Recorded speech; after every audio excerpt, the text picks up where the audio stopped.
हमारे घर की कीमत 70 लाख है। आप यकीन करें, मैंने साफ वाज़े अल्फाज में चीफ मिनिस्टर से कहा कि 70 लाख के घर वाले को 10-15 लाख के 2 बेडरूम में जाओ बोल रहे हैं। आपके 4-5 साल खत्म भी नहीं होते, छत झड़ना शुरू हो जाती, खिड़की हाथ में आ जाती, दरवाजा हाथ में आ जाता और वो वहां जाके रहना। सवाल ही नहीं है। 70 लाख का घर है तो 80 लाख दो, 1 करोड़ दो, जब हम सोचेंगे गरीबों के आशियानों को तोड़ देंगे और गरीबों को बेघर कर देंगे। हरगिज़ और क़तई ऐसा नहीं होगा, आप मुतमईन रहिए। देखिए, एक बात मैं कहना चाहता हूं, हम आपसे हैं, आपकी वजह से हैं, आपकी दुआओं की वजह से हैं और आपके ताउन की वजह से हैं, आपके इत्तेहाद की वजह से हैं। और आप की हिफाजत करना, आपके घरों का तहफ़्फ़ुज़ करना, आपकी जिंदगियों में खुशहाली लाना, ये हमारी जिम्मेदारी है। अगर किसी के पास कोई कागज भी नहीं है तो उसको भी मिलेगा, वो भी रह सकता है। ये हमारी जिम्मेदारी है।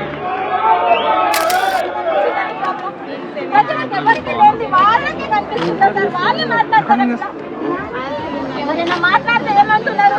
డబ్బు నుంచి మాట్లాడిస్తున్నారు। ఈ కడుపు మంట డబ్బుతో రాదు సార్। అది ऐसा हो जाएगा, वैसा हो जाएगा, डरा रहे, कोई आ रहे, हर कोई अपने अपने रोटियां सेकना चाह रहा है, गलत बातें कह रहा है। आप लोगों को फिक्र करने की जरूरत नहीं है। आपने देखा है कि आपके किसी भी मसले मसाइल पर कभी भी अकबरुद्दीन ओवैसी ने ऐवान असम्बली में वक्त के हुक्मरानों के सामने अपनी गर्दन को नहीं झुकाया, बल्कि बेबाकी के साथ आपकी तर्जुमानी की, आपकी हक की लड़ाई लड़ी और हुक्मरानों को मजबूर किया झुकने के लिए। इस मसले पर भी हुकूमत को और हुक्मरानों को झुकना पड़ेगा आपके सामने और हमारी ताकत के सामने।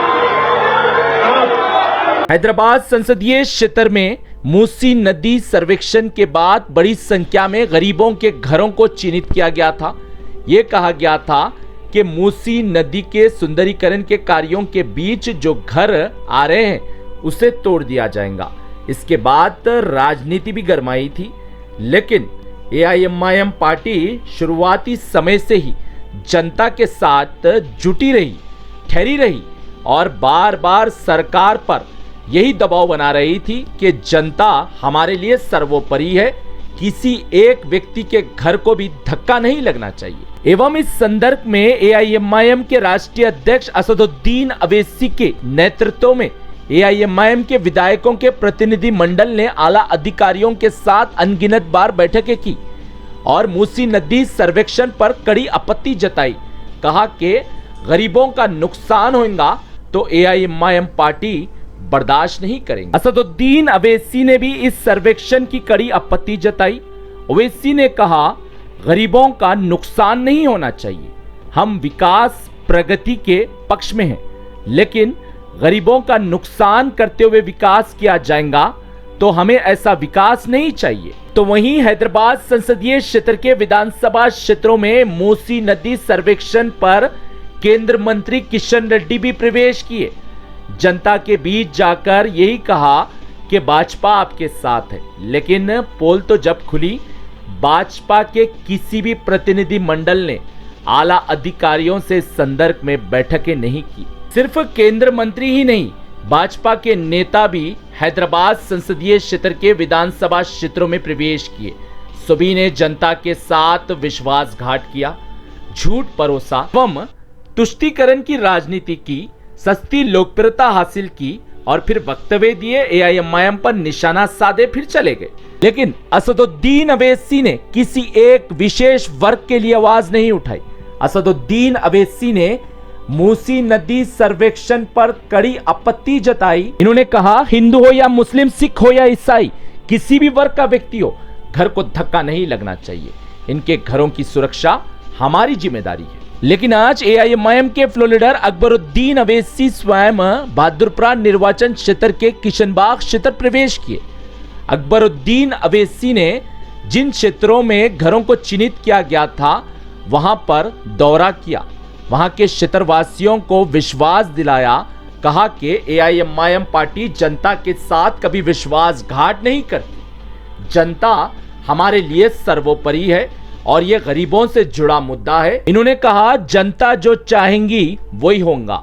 हम इस संदर्भ में मुख्यमंत्री और उप मुख्यमंत्री से बात की है। अकबरुद्दीन अवैसी ने कहा मेरा स्वास्थ्य खराब था तो मैं लंदन में था, लेकिन हैदराबाद जैसे ही मैंने प्रवेश किया सबसे पहले मुख्यमंत्री उप मुख्यमंत्री के साथ इस संदर्भ में बैठक की। मैंने मांग की है किसी भी व्यक्ति के घर को धक्का नहीं लगना चाहिए, क्योंकि ये गरीबों से जुड़ा मुद्दा है और गरीब हमारे लिए बेहद ही महत्वपूर्ण है। इन्होंने कहा मैंने कड़ी आपत्ति जताते हुए मुख्यमंत्री से कहा 70 लाख के घर वाले व्यक्ति को 15 लाख का 2 BHK नहीं दे सकते, क्योंकि ये गरीब अपनी मेहनत के पैसों से घर बनाया है। इस समय अकबरुद्दीन अवैसी बेहद ही भावुक हो गए। अकबरुद्दीन अवैसी ने कहा यहाँ की क्षेत्र की एक महिला ने मुझसे कहा हमारे घर में शादी है लेकिन हमें डर है कि हमारा घर टूट जाएगा। अकबरुद्दीन अवैसी ने कहा चिंता की बात नहीं है, अकबरुद्दीन अवैसी आपके साथ है। शादी धूमधाम के साथ करें। शादी में अगर किसी भी प्रकार की सहायता की आवश्यकता है तो हमसे सहायता ले, हम पूरी सहायता करेंगे और हम आपके घर को धक्का लगने नहीं देंगे। ये है अकबरुद्दीन अवैसी की मानसिकता। इस क्षेत्र के क्षेत्रवासी बेहद ही चिंता में थे। इन्हें आशंका सता रही थी कि घर टूट जाएंगे, लेकिन अकबरुद्दीन अवैसी ने इनके आंसुओं को पोंछा और अपना स्वास्थ्य खराब रहने के बावजूद भी इस क्षेत्र में कई घंटों तक पैदल चलते रहे, सुबह से स्वयं मिले एवं अकबरुद्दीन अवैसी बोले गरीबों का जीवन एआईएमआईएम पार्टी कभी नहीं उजाड़ती। गरीबों के जीवनों को बेहतर बनाने के लिए एआईएमआईएम पार्टी हर प्रयास करती है। हम इस मुद्दे पर बेहद गंभीर है। इन्होंने कहा हमारे पे विश्वास रखे, हम कभी जनता को निराश नहीं किया और इस समय भी हम निराश होने नहीं देंगे। अकबरुद्दीन अवैसी तेलंगाना की विधानसभा में हर जनता से जुड़े मुद्दों को उठाया, गरीबों के मुद्दों को उठाया, कभी अपना सर सरकारों के सामने झुकने नहीं दिया। ये आप लोगों का साथ और समर्थन ही था जो सरकारों के सामने हमारा सर नहीं झुका है, लेकिन आज भी हम आप लोगों को निराश होने नहीं देंगे। जो भी निर्णय होगा जनहित में होगा, जनता जो चाहेंगी वही होगा। इस समय एआईएमआईएम के फ्लोर लीडर अकबरुद्दीन अवैसी के साथ विधायक मोहम्मद मुबीन, नगर सेवक हुसैनी पाशा भी उपस्थित थे। ब्यूरो रिपोर्ट, भारत की तरक्की। हमारे घर की कीमत 70 लाख है।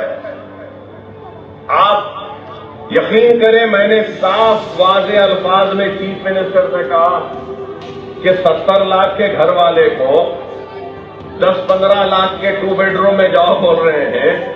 आपके 4-5 साल खत्म भी नहीं होते, छत झड़ना शुरू हो जाती, खिड़की हाथ में आ जाती, दरवाजा हाथ में आ जाता और वो वहां जाके रहना। सवाल ही नहीं है। 70 लाख का घर है तो 80 लाख दो, 1 करोड़ दो। जब हम सोचेंगे,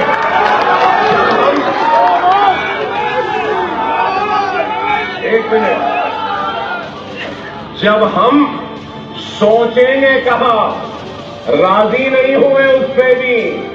अरे यहां काम है, कारोबार है, रिश्तेदार है, जिंदगी यहीं पर है, बस यहां से चले जाओ। कैसे चले जाएंगे? आप मुतमईन रहें, बेफिक्र रहें। हम हैं, अगर हुकूमत की जानिब से जो भी पेशकश आएगा हम आपके सामने रखेंगे, आपसे बात करेंगे, आपको बताएंगे, आपसे पूछेंगे और आप जो बोलेंगे वैसा हम करेंगे। ऐसा नहीं कि हुकूमत जो चाह रही है वो हो जाएगा, नहीं होगा। अभी मुझे मेरी बहन ने कहा कि हमारे घर में शादी है, रो रहे थे। मैं उनसे कहना चाहता हूं कि शादी की खुशियां पूरे मनाइए, कुछ कमी है तो मुझे बोलिए, मैं पूरी करूंगा बेफिक्री के साथ। हम हैं, मजलिस है। हम अपनी जिम्मेदारियों से लापरवाही कभी नहीं करेंगे। एक घर बनता है, घर कोई रातों रात नहीं बनता, चाहे छोटा घर हो या बड़ा घर हो, बड़ी मेहनत से बनता है। हमको इस बात का एहसास है और हम मजलिस इत्तेहादुल मुस्लिमीन की जानिब से हर घर की हिफाजत करेंगे, चाहे वो छोटा हो या बड़ा हो। ये हमारी जिम्मेदारी है, ये हमारी जिम्मेदारी है और हम अपनी जिम्मेदारी को निभाते हुए आए हैं और आने वाले कल में भी जिम्मेदारी को निभाएंगे। अब बहुत सारे जहनों में ये बात आएगी कि अकबर साहब इतनी दिन बाद आए। हाँ, मैं बीमार था, शहर में नहीं था, आकर करीब 8 या 10 दिन हुए और आने के बाद में सबसे पहले अगर मैंने कोई काम किया है तो जो जिम्मेदार लोग हैं उनसे मुलाकात की और chief minister, deputy chief minister और पूरे ओहदेदारों से मुलाकात की और वाज़ेह तौर पर उनसे मिलकर ये पैगाम दे दिया हूं कि सवाल ही पैदा नहीं होता एक भी घर का टूटना, नहीं ये सवाल पैदा हो सकता है कि आप आएंगे और तोड़ेंगे, नहीं हो सकता। तो मुझे जिम्मेदारी के साथ कह रहा हूं कि chief minister, deputy chief minister, सारे ओहदेदारों ने मुझसे कहा कि अकबर साहब सवाल ही पैदा नहीं होता कुछ भी करने का। अगर हमको कुछ करना है तो हम न सिर्फ आपको बल्कि उन गरीब आवाम को, सबको एतमाद में लेंगे। तो मैंने उनसे कहा कि अखबारात में हम पढ़ रहे हैं कि घर तोड़ देंगे और 2 बेडरूम में चले जाओ बोलेंगे। एक इंसान घर बनाता है तो बड़ी मुसीबत से, कोशिश से बनाता है और जब घर बनाता है तो मैंने जो कहा वो कह रहा हूं, इस उम्मीद तवक्को के साथ घर बनाता है कि घर बन जाए तो घर बच्ची की शादी में काम आएगा, बच्चे के तालीम में काम आएगा। आप अचानक